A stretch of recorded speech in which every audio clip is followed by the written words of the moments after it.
કહેવાય છે કે નિષ્ઠા અને પ્રામાણિકતા હોય તો સન્માન આપોઆપ મળે છે। ત્યારે આવી જ એક ઘટના અમદાવાદમાં બનવા પામી છે। અમદાવાદના ઘાટલોડિયા વિસ્તારમાં આવેલી સીપી નગર સોસાયટીમાં છેલ્લા 18 વર્ષથી ફરજ બજાવતા એક દેસાઈ કાકા કે જેઓએ આ વિસ્તારમાં ચોકિયાત તરીકે સતત 18 વર્ષ સુધી પોતાની નિષ્ઠા અને પ્રામાણિકતાપૂર્વક ફરજ બજાવી સાચા અર્થમાં ચોકિયાતની ભૂમિકા નિભાવી છે।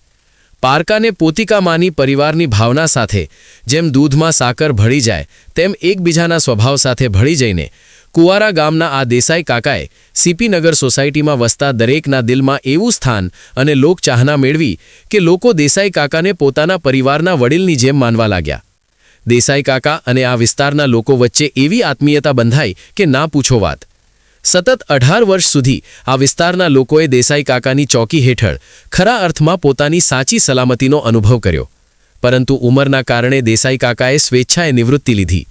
ત્યારે આ વિસ્તારના રહીશોએ દેસાઈ કાકાનો વિદાય સમારંભ રાખ્યો। એવું નથી કે સરકારી નોકરી હોય તો જ વિદાય સમારંભ યોજાય અને સન્માન મળે। નિષ્ઠા અને પ્રામાણિકતા હોય તો સન્માન અવશ્ય મળે છે।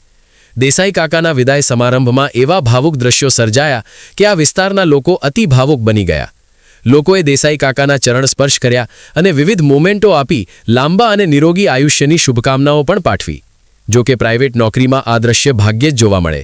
હવે આના ઉપરથી આપણે વિચારવાની જરૂર છે કે દેસાઈ કાકાની પોતાની ફરજ પ્રત્યેની કેટલી નિષ્ઠા અને પ્રામાણિકતા હશે। દેસાઈ કાકાએ આ વિસ્તારના લોકોમાં કેટલી લોકચાહના મેળવી હશે। આ બધું આ દ્રશ્યો સાબિત કરે છે।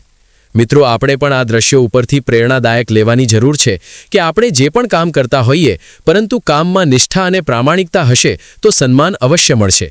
દેસાઈ કાકાને અમારી પણ ખૂબ ખૂબ શુભકામનાઓ સાથે શુભેચ્છાઓ।